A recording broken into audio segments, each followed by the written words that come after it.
so I'll just answer. Well, you've actually, technically, you're not the first person to speak on today's episode. No! Yes! No! And just to quickly introduce who we have on, that was Holly. No! And we have Nico as well. Hi guys. And Hello. me and Vicky are here again. As we will be on every single one. Yes, we will be. But yes, we have The Holly hosts. and Nico on today to speak about View Festival and their pieces. Woo! So, who wants to go first? I feel like we should go Sun Moon because that's how Oh, we're going. you Oh just my want me to god, go? yeah! No, absolutely Oh, yeah. not. Definitely not. Oh, that's so cool. That's such a cool thing. That can be the theme of this podcast. Sun, Moon. moon. Yeah, this is the moon theme of and today's sun. episode. Ah. Eclipse. Oh, Okay. wow. So, Nico, introduce yourself first. I'm Nico. I'm one of the creative producers on the MA Creative Producing course at Mountview. Hell yeah. And can you please It tell is. us the name of your show? My show's called Stroke in the Sun. Oh. Ooh. Oh, I like that. Ooh. And what, sorry, first of all, when is it on? On the 18th and the 21st of June. Nice. That is Wednesday and Wednesday and Saturday? Saturday. Nice. And tell us a bit about your show without giving too much away. What's your show about? Okay, so my show is about my mum, and it's about black women's connection to suffering.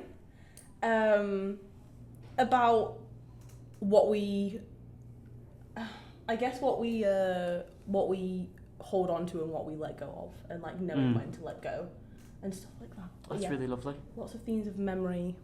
Hey, I love Hey. lots of stuff like that. Yeah, come see the show. Come see the show, please. So, moving on to creative team, tell us a little bit about, first of all, your actor, Mhm. if you want. My actor's called Chantal. Mm-hmm. And she's so incredibly talented. I love her so much. She's Nigerian, so she's like, as well as just being perfect for the role because of her acting, she's like perfect for Yes. the character. She's really dedicated. She's always the first one at rehearsal. So Oh, love. That's the same with my actor. Yeah. I feel like it's the Mountview way, dude. Yeah, it Yeah. is. Well, She's always there. They've drilled it into them. They've Yeah. really Yeah. drilled it in. Training. Yeah, and she always replies to my emails in a timely manner. So I worked with Chantal on she does. Film 4, yeah. and she would always be on time and always reply. Yeah, I've literally only heard good things about her. So She's great, she's great. really good. She's great. So, Oh, your my director. Her name is Joy, and we met through like Dawn, our course leader, and Shout out the Dawn. Big up producer of Talwa Theatre Company. Mm-hmm. And I reached out to her on her website, and she replied instantly and said she was interested. And yeah, like she's really talented. She's like, I was writing in a rehearsal that I really enjoy the way she thinks and how she is picking apart the story, the script as well as the character, and like really making it more than I envisioned in the first place. Oh, amazing. Love that. So we had a similar kind of thing with Chloe talking about how working with her director has really kind of like heightened her show and like kind of Brought the script off the page. yeah. Really, really cool. Yeah, and it's making me realise like if I had directed it, it would be so boring. So I'm glad that somebody else is doing it. You know what I mean? Oh, I literally said the same thing about Yeah, I can't. I was like, oh my gosh, I didn't even think of that. But yeah, no, 100%. Which is funny because you wrote it. Exactly. Yeah. Exactly. I'm like, wow. Like they're picking through the script and they're talking about, okay, what does she know? What does she not know? What's a discovery? What's known? And I was like, this is so interesting to hear my words being picked apart like that. Yeah, like analysed and stuff. Yeah, I was like, this feels like an English lesson. But It's- I'm really enjoying just sitting there and listening to them talk. I think it is really cool though, like having like an outside perspective look at it and be like, oh, but like, yeah, like as you're saying, like what are they doing, what are they thinking, and then being like, oh my god, yeah. Especially because it's like fresh eyes. Because obviously I wrote mine, so it's like Mm-hmm. I've been the only one staring at it for weeks, Yeah, and they read it for the first time and loved it, and I was That's like, so okay, good. perfect, Amazing. That's Validation. good. Validation. Creative Yeah. validation. I need it. So Yeah. that's good. I was also saying, because we were talking about, well, one of the other questions in this pod is like, what shows you like excited about and stuff. And I was saying that because you're a first time writer, that's really like huge challenge to go from like never really having written anything like super significant before to writing a 45-minute one person show Yeah. about a close family member, like something so vulnerable and personal. Like that's crazy. It's a Well big done. thing. Thank you. Yeah, It big took up. me ages, and I think it's like a turning point as well. Because I always kind of wanted to write stuff, or I would start stuff and then never finish it. But like, I committed to the bit this time. You have to. Mhm. And I think I committed so hard I actually got something good. Yeah. So I'm like, okay, like we can do this. But yeah, it feels good to actually finish it. Yeah. And It's Oh, yeah. huge. yeah, but it's like I'm having a baby. Yeah. You know what I mean? You're frigging giving birth. I'm literally Yeah. giving birth to Yeah. something, and I'm like, I'm so scared. Yeah. But it's good. It's Yeah, good. yeah, It's exciting. Yeah. Kind of like going on to like the creative process of the show and where you're at with it now. You have started rehearsals, yes? Yeah. So tell us a little bit about the creative process, about like putting the show together, and also like kind of any like stories from rehearsals, like how things are going that way. So initially we did a table read of the first draft. Nice. Got all the notes down and stuff. Mm-hmm. And then the next day we did some improv that would help me with the writing, using like excerpt from an interview with my mum. Mm-hmm. And the actor Chantal, again, she's fantastic, just improv'd a bunch of the interview stuff, Mm-hmm. and it helped so much with the writing. So over the weekend I wrote it all, and then we read it again on Monday, and now we split it up into units. Nice. So they're doing it unit by unit, and they're all Mhm. called like different names for like the focus of that part of the story. Nice. And they're kind of going through it, and they're being like, what's known, what's a discovery in this part, like how is she transitioning through these memories Mhm. and non-memories, I guess. But I think it's really interesting to hear them talk about like what she's letting go of and what she's holding on to and what she's suppressing and the things they're getting from the meaning of the words. Yeah. That some things I'm like, sure, yeah, like I Mhm. guess, yeah, that makes so much sense, but it's really fun. A rehearsal story. Yeah. Or just like Yeah, how yeah, rehearsals are absolutely. going, or like anything that you're loving about rehearsals. Anything like that. Doesn't have to be I necessarily a love story. working with black women. Yeah. I love it. It's literally so much fun, and it feels like we've created like a really nice safe space where we're like Uh-huh. very comfortable with each other already. Hell yeah. So I think it's adding a lot to the story, and having two other women who are just as passionate about the subject as I am. Mm-hmm. Yeah, but that's really That's great. nice. Yeah, that's amazing. That's really exciting. As a producer, aside from this degree, Mhm. what do you want to get out of this show? Like, do you envision anything happening with it in the future? Would you take it to a fringe? Would you make it more than a one-person show? I feel like I could see it. I don't know. Mm-hmm. I don't know what I want to do with it after. That's okay. Or if I Um, could jump in, Yeah. what do you like emotionally want to get out of doing this? Like, Ooh, yeah. good question. Mm. We don't have to say. No. I Just literally was like say thinking whatever you about want. this. I think emotionally, I think I'm looking for like something rounding off my understanding of like my mum as well. Kind of rounding it off in that nice way of like we've been through so many things together, and I feel like it's taken me a long time to really like get her. Yeah. You know what I mean? And I feel like this play is kind of me being like, okay, this is the point where I'm at with my mother and understanding who she is as a person outside of just being my mum, which I think is really exciting, especially having to write it and properly talk in depth with her about her life and her experiences and her feelings about them as well. Yeah. Like it's a really nice connection, so I don't know. Yeah. Funny, we were saying actually earlier on how like it's weird that like everyone's pieces are different, but there's like threads that are linking because like even there, but like you talking with your mum and like kind of interviewing her, and we had the discussion actually the other day where we were talking about how like we found the common thread of ours that like we're interviewing our family and like talking about that and actually getting to see a perspective that we didn't really see before. That's really, really nice. Yeah, it's really cool. And I feel like, especially when you're talking about things like trauma with your family, Yeah. it's really interesting, like with my mum, to understand how she also got through it. You know what I mean? Not by her explicitly telling me, but reading between the lines and be like, it's because, like, I know her, but hearing about her life and how she moved on from these things and her thoughts and morals and beliefs really have been such a key part in, like, the conclusion I've come to about who she is as a person. 100%. It gives you this whole new, like, outlook that you're like, oh my god, like, I don't know.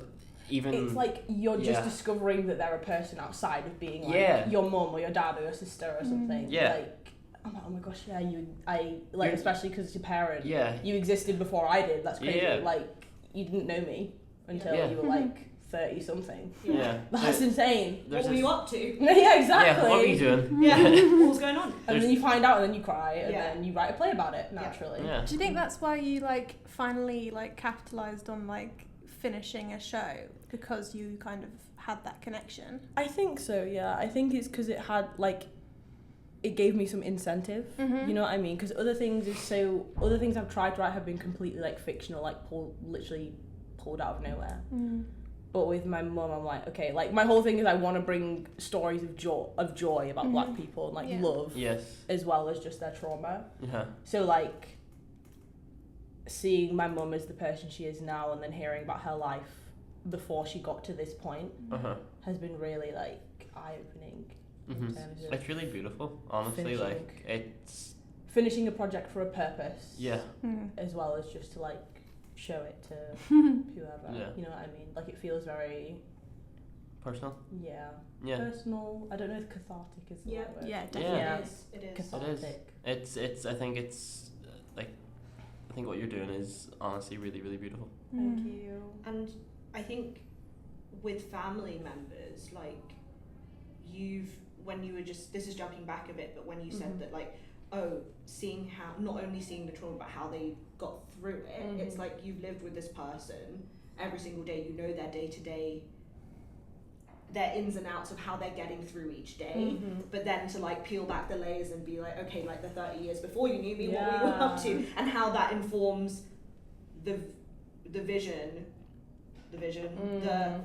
The work. Like, of your The art. how it informs the vision is so true. Yeah. And I think it's also like like I said, you didn't know them, but then when my mum will be like, I was your age once, and then I You're think like, of like "Oh, the you were?" circumstances my mum was under when she was Yeah. actually my age. And Yeah. I'm like, oh my god, like we have lived such different lives. Yes. Yeah. And then like thinking about my life, not in like a negative way of comparison, Yeah. but just in like terms of how much she sacrificed Yeah. for this, Yeah. like so I can be here and not.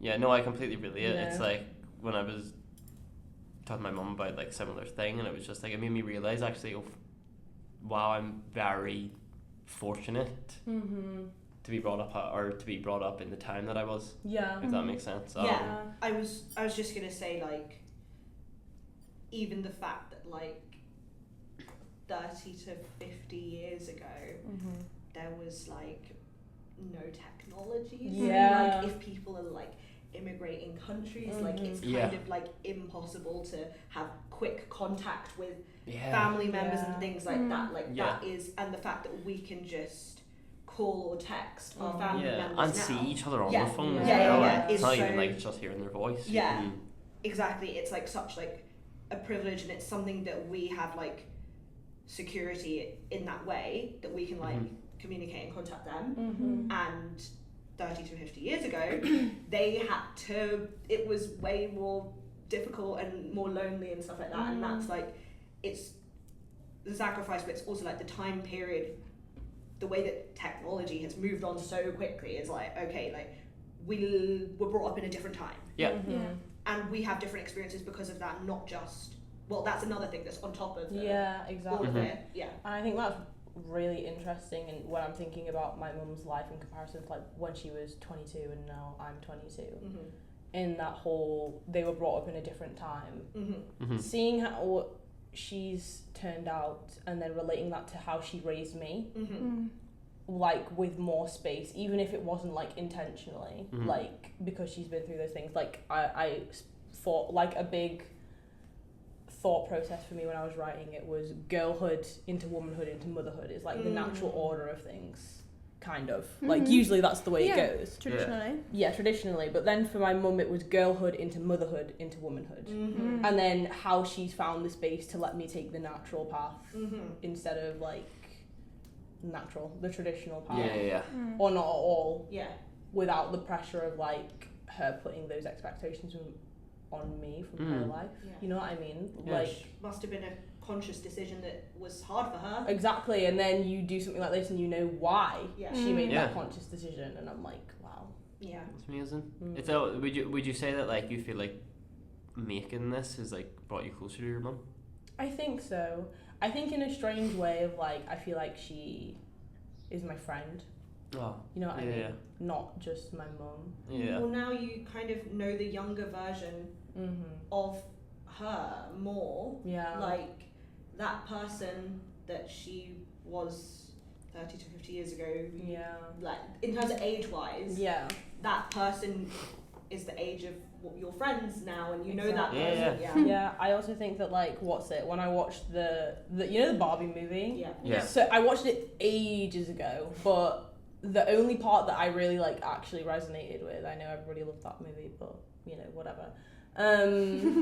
I have my opinions, We can but talk about that later. the one part that really got me is when she's talking about, mother, stand still so that you can keep going and then turn around and see how far you've come.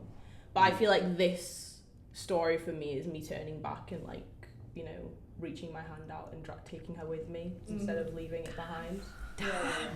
In that way. Yeah. You know? It's so Man. beautiful. You're like a poet. Man. Yeah. Thank you. Bar Yeah, bars. Bars. Yeah, Guys, straight bars. off the dome, yeah. with a Z. Yeah. Bars. Bars.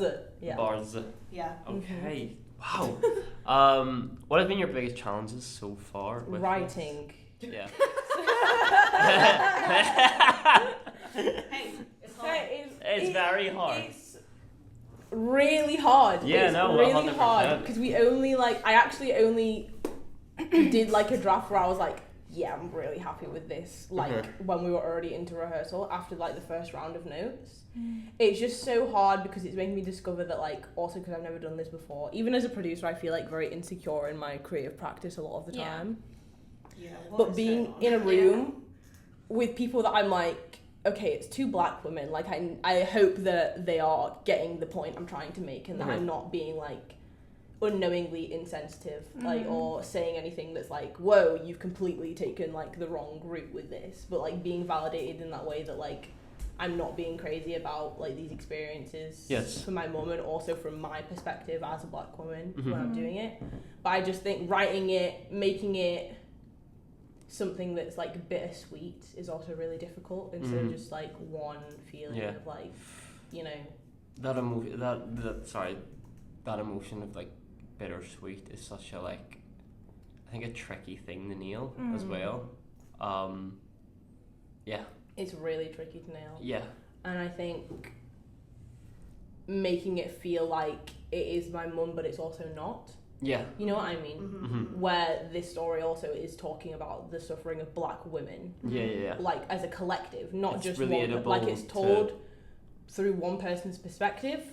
But it's like question mark. Yeah. But it is for the general audience community that it's like talking about and like seeing those experiences validated by people who also have not had a similar upbringing to my mum at all, but understanding that we know because we know women who are like this, and we're born from women who are like this and who've gone through things like this as well, like seeing that this is a generational feeling of we need joy to survive and we need like love in our lives to survive that and acceptance. Do you feel like do you feel pressure that you feel like you're representing a community or I think I think I do feel pressure, but not in the sense that I think that oh my god, there's so many expectations, like this has to be whatever, this has to be amazing. I feel pressure in that I want them to feel heard and I want them to feel understood. Outside of my because also it's different, you know what I mean, like I'm also like mixed race, so I'm not gonna have the same experience as a dark-skinned black woman, and my mum is a dark-skinned black woman, so like really making sure that I'm not putting any of my own prejudices in there, it's whatever like, they may be, to be respectful. I touched upon it earlier on about my show as well, the way I didn't grow up in it, but I still it's finding that line of respect. Pressure of not like finding the line of respect, but also like I think that a lot of these things sometimes turn into like trauma porn. Yeah. You know, in that they're just throwing all these horrific things. Yeah. And like like when I was talking to my mum, I've heard like all these horrific things she's been through, but finding a way to make that important. Yeah. Like all of it's obviously important, but finding a way to make that really like, even if it's mentioned briefly, stand out as something that is important, not just a throwaway gag to shock them. You want to be accurate to what has happened, but also like, it's so funny because I know you finding more similarities. You want to be accurate to what's happened, but you don't want it to be like a whole depression session. You do want it to be like uplifting and hopeful and stuff like that. Yeah, because it's like, I think that people forget you humanizing people, especially marginalized groups, which doesn't often happen. Like this whole trauma porn thing. Some people write a play and just throw all these horrible situations into our faces over like for like over an hour. Yeah. Which is insane. For sometimes even longer. Yeah. Exactly. Stop. Too long. And then thinking of a really specific play right now. Yeah, and then the reviews will be like, wow, so important, so encapsulative of like this community, when I'm like, you aren't talking about anything good. Yeah, it's all the bad things. You aren't, and I'm like, I think that people don't understand that humanizing someone through like happiness and joy and like seeing them like as like a real person with dreams and aspirations and moments of like gentleness. Yeah. I'll also say, sorry. Go for it. I'll also say like flaws. Yes, their flaws. Like not just that a character is a hero, or that a character isn't someone who always makes sense, is always perfect, is consistent. People are not, if you're trying to make a character realistic, like they're pretty inconsistent. Humans are inconsistent, especially if everybody's flawed. Yeah, and like the way that you can still love and relate to a character, especially if they are based on a real person, you have to accept that they may have done bad things, they may have said things that are, you know, wrong or questionable, things like that, but like that is like a whole, that is really, really hard to know that you're going for, in writing, know that you're going for a feeling, you're trying to get this response out of an audience, and not knowing how to do that. That I want this, how do I make my words and my direction, in my case, like get that out of them, and that's like, that's the process. Yeah, but I also think a lot of it, for me anyway, was like letting go a little bit of that idea that the audience needs to take the same thing I'm thinking out of it. You know what I mean? Like even when I'm showing my director and my actor and they're reading through it and they're picking it apart, like some of it's not the same as what I thought it was. Everybody's own interpretation. That's fine. Yeah. And I want it to be interpreted not as like they need to know exactly what Nico is thinking the entire time. Like it's about how they relate and how they understand this story to be in these experiences and how they can see that manifested in their own lives as well. Like letting go of the expectation that everyone's going to get it in the same way or how you see it was important for my writing process anyway, because I feel like I was really like putting to get it done. To get it done, but also to like pushing it on them is never gonna like produce a good writing. Or like you can't shove it down their throat. You just have to write and hope that they understand what you mean. That's really mature. Yeah. Guys, I only realized this like 2 days ago. Yeah. Oh my guys. We're finding ourselves. We're coming to terms with things. Producing, writing. So, final question for you, Nico. What other shows in the festival or wraparound events are you most excited about? Oh, I'm excited for Crescent Crisis. Thanks. Yeah.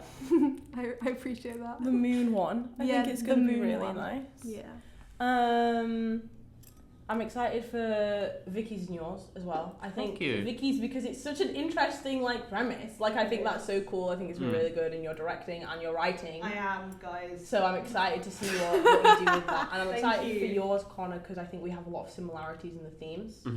So like we already agreed we're not going to read each other's so that we can be surprised in the moment. It's good. But I think they're going to be really good. This question too. We're going to do that. Okay. Be patient. Okay, sorry guys. So, moving on to other guest, Hello. Holly. Hi. Woo! Oh, Holly, no. introduce yourself. Oh yes. Oh yeah, baby. Hello, I'm Holly. Hi, Holly. Hi Vicky. Hi, Holly. Hi Hannah. Hi Nico. I didn't want to leave you out. Thank you. And I'm the producer for Crescent Crisis, which Woo! is running on the 18th and 21st as well. Oh, we same night, are same a night. double act. Yeah. Both Woo! times that the show is We running. just high five. You see 2 shows. You can see ours. Yeah, in go order, watch them, and it's guys. great. Yeah, you should. Okay, so tell us a little bit about what your shows is about without giving too much away. Yeah, I And struggle also- with this. Yeah. Sorry. I struggle. I'll jump in and say, explain the sun, moon vibe connection. Oh, of yeah, course. yeah, That as yeah, well. Because obviously we've got both of you on. Yeah. So basically, we were in a meeting and we were like, we need to find ways that these shows can be connected. And sometimes in previous festivals, they've done it through themes. Sometimes they've done it that like it's a similar character, or like a lot of them are like a play after this kind of thing. And seeing whether that kind of mixes. But with our shows, we kind of thought that it would be really nice to have a sun and a moon Yeah. as a concept is really lovely. Yeah. Yeah, I think it's really good. I also think because it wasn't on purpose. No. Either. Like, we both kind of just started writing ours and then came back and was like, mine's about a sun! Ah! Useful. And then also, really funnily again, is our characters called the same thing. Yeah, our characters are both called Z. Oh, I noticed that. Yeah, when I Yeah. did Which the is synopsis, funny. Yeah. But that wasn't on purpose No, either. and mine's not even like Z for me. She's not. Her name isn't Z. Yeah. I was talking about this with I've co-written it with my director and Woo! designer, and we were talking about it, and we were like, her name isn't actually Z. It's just what's on the page. Like, Yeah. she can be whatever she wants. Like, that's her whole Yeah. thing, is that Yeah. she can be whatever she wants to be. Yeah. So Oh, it was just love that. really Just a sudden. coincidence, It just wasn't it? happened, and we were like, "Oh, okay. Well, Yeah. we're not going to change it. We're just Mhm. going to keep it, and it's another little fun link." Yeah. Nice. But we Yeah. think it's fun parallels, and also we have some similar themes. In Yeah, there. we do. We So do. I think it's nice that we got Uh-huh. put together. Yeah, for they're both very us. identity-based shows. Yeah. I think, Ooh. even if it's very different identities. Yeah. Nice. And also, we wanted to do a wraparound event together, Mm-hmm. which is our open mic night. Yes. Which is after No. Crescent Crisis on the 18th. Yes. And we're hoping that that's going to be really, really fun. Yeah. And we're both going to share some writing and We are. encourage Yeah. people to. We're gonna get the ball rolling because Yeah. we can't ask everybody else to do it and then not do it ourselves. Yeah. Yeah, guys. Well done. And that's a good producer mindset. Yes. And well done. That's a Thank lead-in you. mindset. Ball Yes. rolling. Yeah. That's what we need. Yeah, we do Yeah. need ball rolling. So, if you can give us like a brief little description of Crescent Crisis. Crescent Crisis is a play about a young creative who is feeling a bit disheartened by the space that she needs to create in and the life that she's living because she wants to make things. It's about a young actor called Z, technically called Z in the script, but you never know her name, so this is an exclusive, who feels very alone and feels very nihilistic towards the world that she's living in.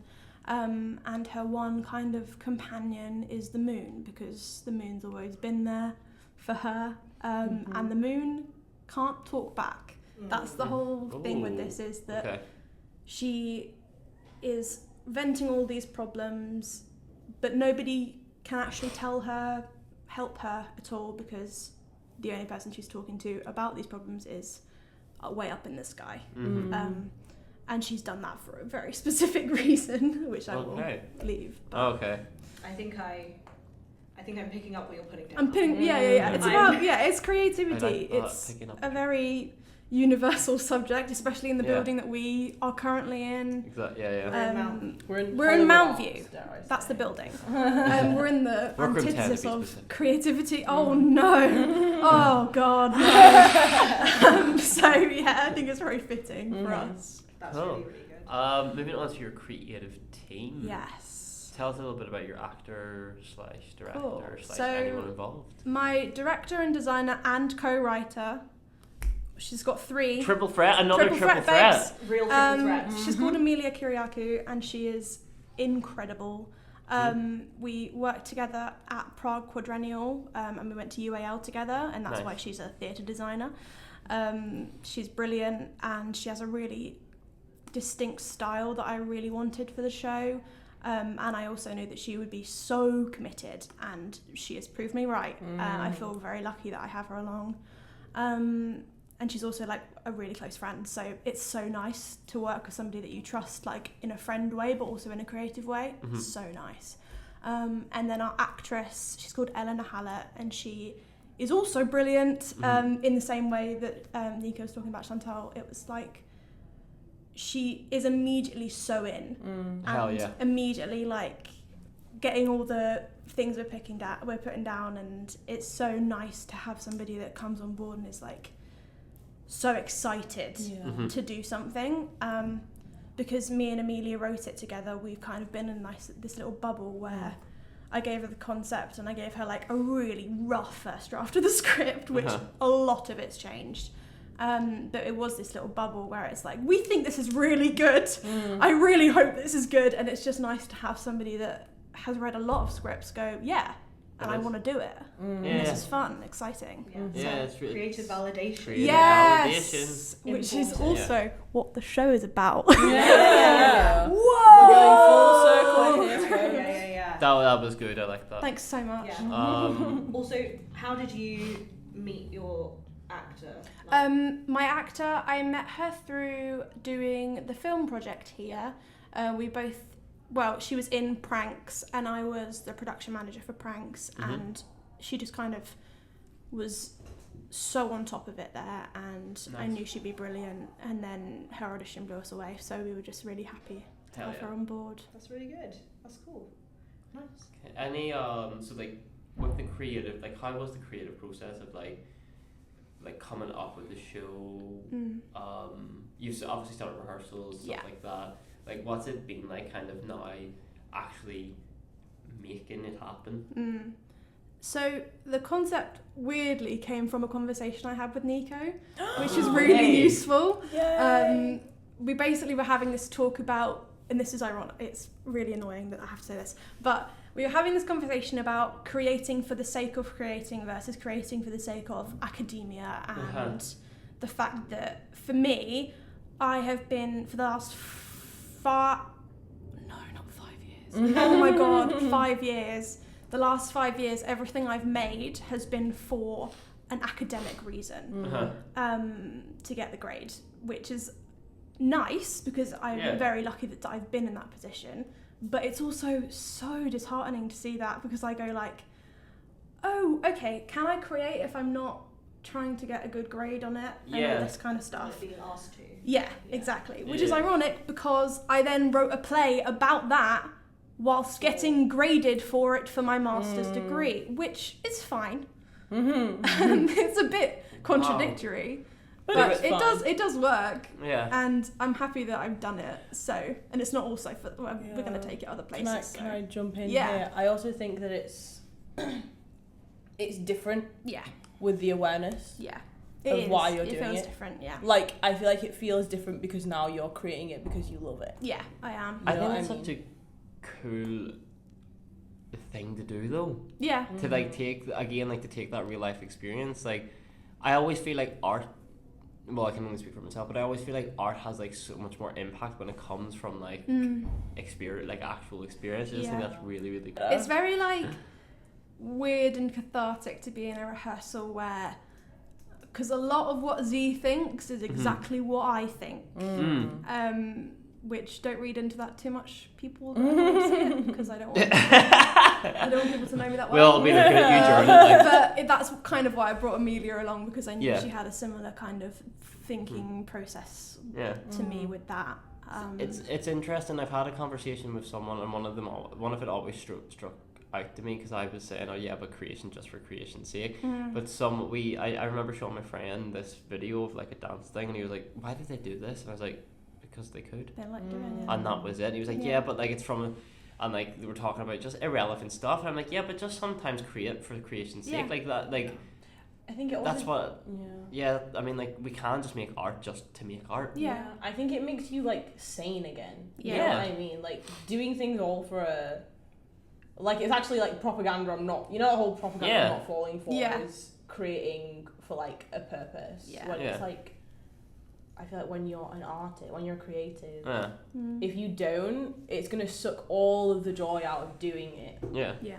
for like things that you're passionate about as well, which Yeah. is never good. So you do have to like put a conscious effort, like it's a choice to be doing it for like the love of doing it instead of just doing it for a deadline. I think as well for me, my piece is a comedy, and like a lot of like the reason why I create anything mostly is because I find it fun, but not just fun, but like entertaining, and I liked it fun. Is the number one It was the number priority for our core. Yeah, it's up there, number one. It says fun. Yeah, exactly. And like, as we were saying in our episode, we love to laugh. Yeah. Love to laugh. Who doesn't like to laugh? Guys, we love to laugh. We love to laugh. Yeah. I like that laugh.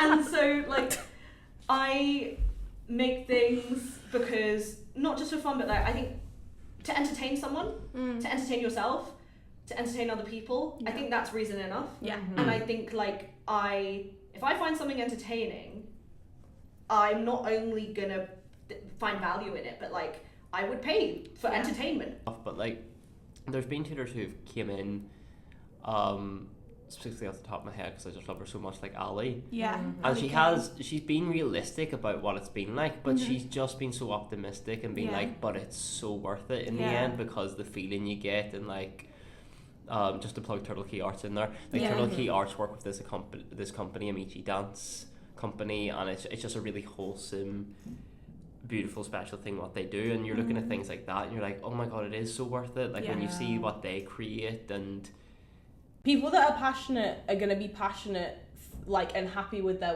people that are passionate and happy with their work are going to be happier people in general. 100%. You know what I mean? And Ali is doing such a good thing, like such amazing things, and she's so happy doing it, and you can tell from the way she talks, like in general, but also the way she talks about her work is so beautiful that it gives me like, see, this is the realism that I want. Like, oh, sorry, go ahead. Sorry. That's it. Yeah. No, you can just tell though that she genuinely cares about us. Like she cares about making like this new generation of producers happen that have similar like ethics and similar values, where it's not just about the money. Like, don't get me wrong, again, to go back, I do want to make good money. Like, but at the same time, I'm like, I want to make sick art happen.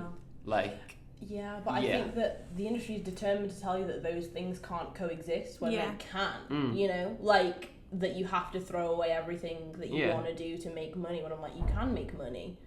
You just need to like actually. But it's also up. I think it's also up to us.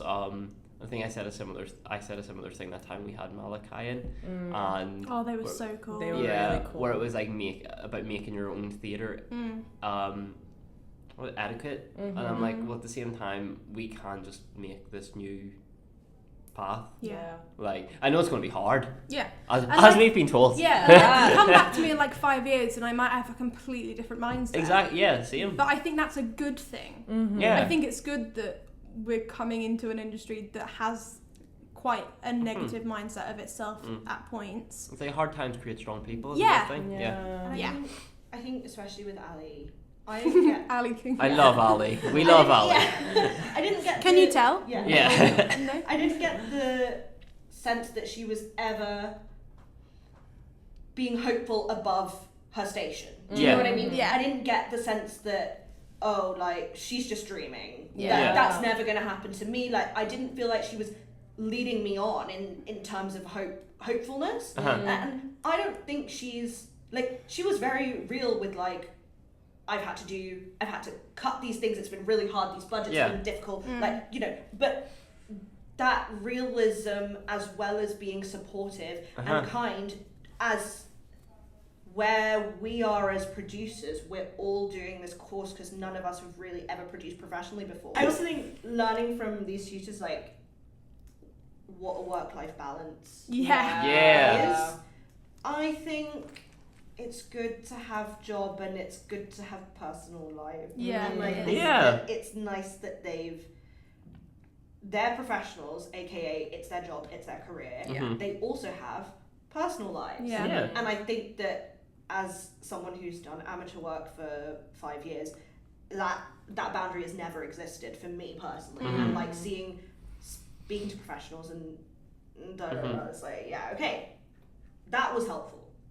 But the cynicism, guys, do you know Joy? Why are we so down in the dumps about it? You ever tried being happy? Yeah, exactly. Yeah, because it's really fun. And that's mental health. Have you ever laughed with your friends? Guys? Let's go swim in a lake. Let's touch some grass.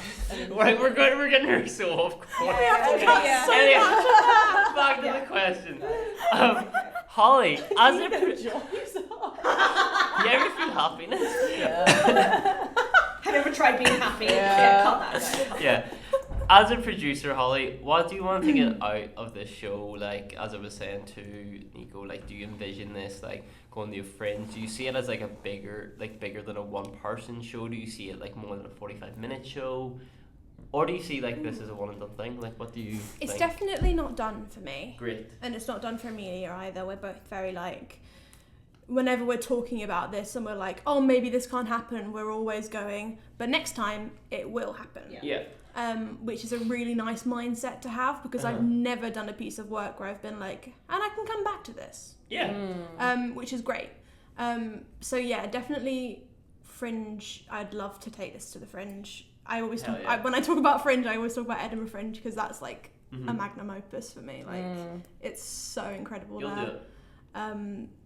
So that would be the goal at the moment, and getting it produced by like, well, I know I'm a producer, but I think for this show in another iteration, I would just be a writer and just find a producing, like Payne's Plough, kind of company would work really well with the show. So yeah, I can't remember the other section of that question, but like, what it's do great. you want to? Like, yeah. Oh, so basically, what do you want to do? Like, do you envision it being larger than one person, or like? I don't know whether this show works if there's another person in it, because it's so about Z, and about the fact that Z, like when we're in rehearsals, we're talking about a lot about where Z is talking, whether it's like a kind of thought process that they're just saying out loud, she's just saying out loud, or she's talking directly to the moon, like looking up and talking to the moon, or whether this is something for the audience to hear. So I don't know whether it works as if you added another person into it, or even another voice into it, because at some point, like when I was writing it, I used to have a bit at the end where the moon talked back, and I was like, it just doesn't fit. work if you hear anything, if anything from this show comes from anybody but Z, the whole point is gone. So yeah, I'd definitely love to take it somewhere else. I love the script, so I would work on it for years if somebody gave me the opportunity to, and the money too. It's all about the money. Let's keep talking about money. Show me the money. What others, to run your bit of questions up, what other shows in the festival or wrap around are you the most excited about? I'm very excited about everyone's shows, because I love everyone, and I feel very weirdly emotional when I think about the fact that we started like we're recording in the room that we had our first day in, like and now we've all got these like pieces, like I would never have imagined this being so transformative, so it's really lovely to see everybody do it. I am really excited for Nico's, because Nico's is one of the ones I know the most about. And I love knowing things. If there's one thing about me, I've got to know everything. We love it. I love knowing things but too. I'm just really excited. Can't relate. Yeah. I love not being in the know. I love walking into a room and going, what the hell? What's going on here? What the fuck is going on? What the hell?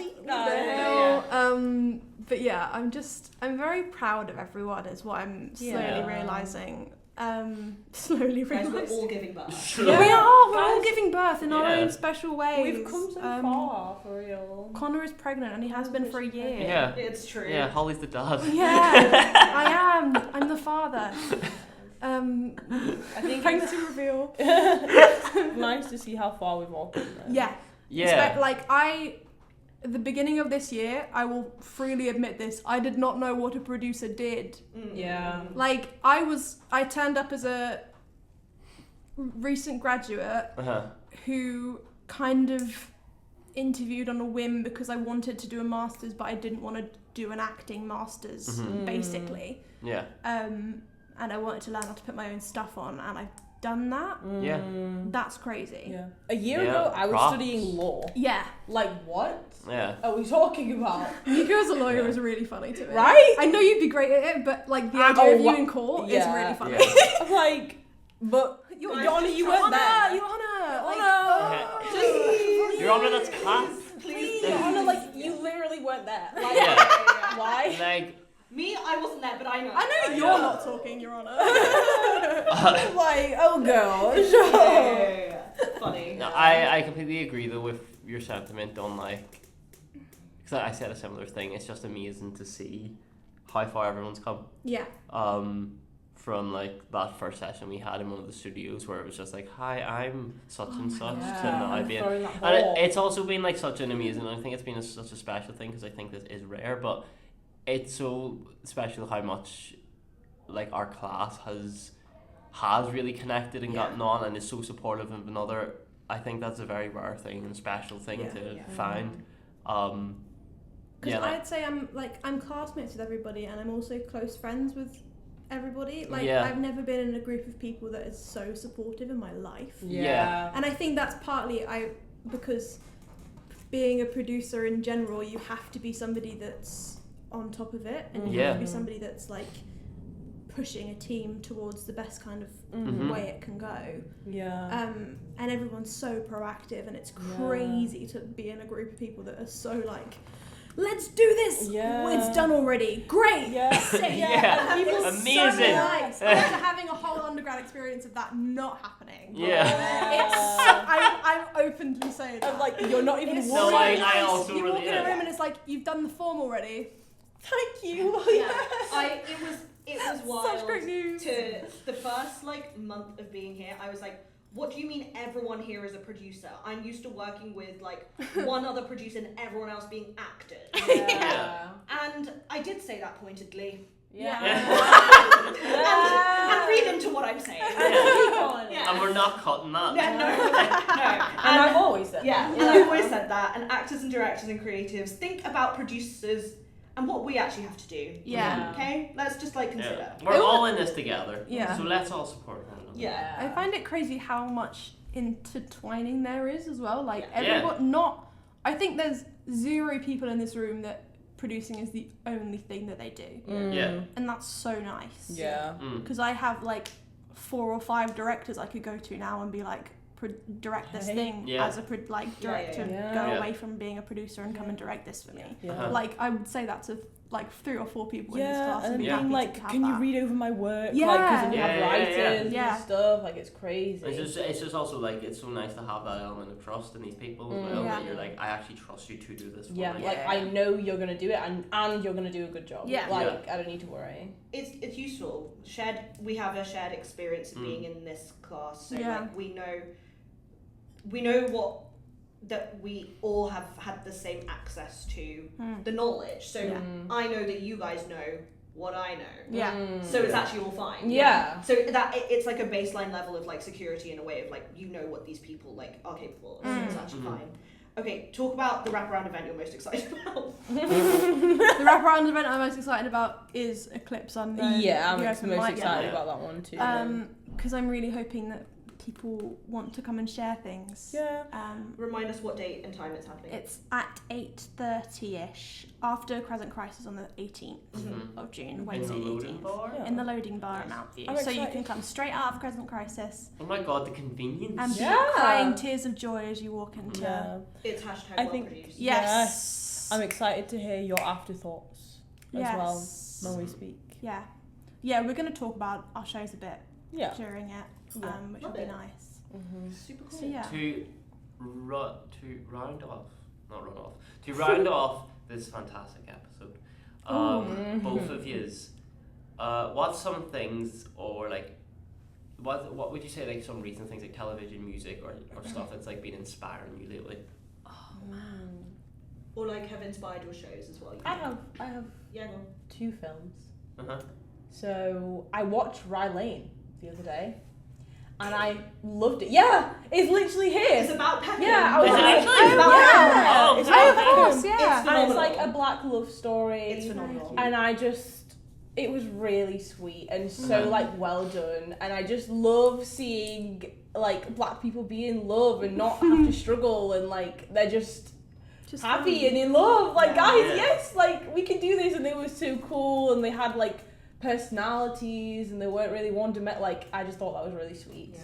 Like seeing something where black people are portrayed in like this light where they can also like have love and softness in their lives and like be normal. Yeah. And Waves, the film Waves, have you seen that? No. It sounds familiar though. What's it about? It's about so it's a story of like a brother and a sister, or like a family, but the first half is about the brother, and it's about like his life and like pressure from his dad and school and what like it pushes him to, which I'm not going to spoil it. And then the second half is about the sister and how she deals with what happened with her brother, but then she falls in love, and and then she like accepts like this situation with her brother, with her dad. Like she has a really emotional conversation with her dad. It shows the parents going through this struggle too, and I just think that the difference between the 2 halves is showing that these things can go in such different directions, and there's so much nuance, and like all of these things are individual and unique and different, but still beautiful in like their own way. But I think that's really been like on my mind a lot. Nice. Doing this. I like it. I would say it's not specific to this project, but it's always on my mind at the moment. It's this play called My Mother's Funeral, which is produced by Payne's Plough. And I saw it at the Edinburgh Fringe, and since then I've kind of like had like, it kind of changed the way that I see theatre in a weird way. Nice. It's not like, it's transformational in the script is brilliant, but it's such a human and normal human experience. The show is about a woman writing a play about her mum who just died, but she's writing about, so the play is about a woman's mum dying and her not having the money to put her into to give her a proper funeral, right? But the writer is writing about her own experience as it happens, and she's seeing these people play her mum and play her mum wrong, and like be like, she was like, I don't understand why you've said that's not how I wrote it, that's not what my mum was like. And I just think that having such like a really human experience shown to me right before this, because I saw it in August last year, right before this course started, kind of showed me a way of writing that's about the normality of some things and the way that can still be transformative and change the way that people think is really amazing. That's really cool, man. Yeah, it's a really brilliant really play, and I hope it goes very far. And then there was something else, but I can't remember, and I won't ever remember, probably. Okay. But Never mind then. I love plays. I love plays. Okay, guys, we're gonna say farewell to these microphones now. But you have been talking about stuff. yeah, just get dragged more of this. Please. No, thank you for sharing your time. I'm so excited for both of your shows. I think the subjects of them are really beautiful, really relevant. Yeah, big up yourselves. I can't wait to see them. Thank you. Thank you. Thanks for having us. Thanks, guys. Woo!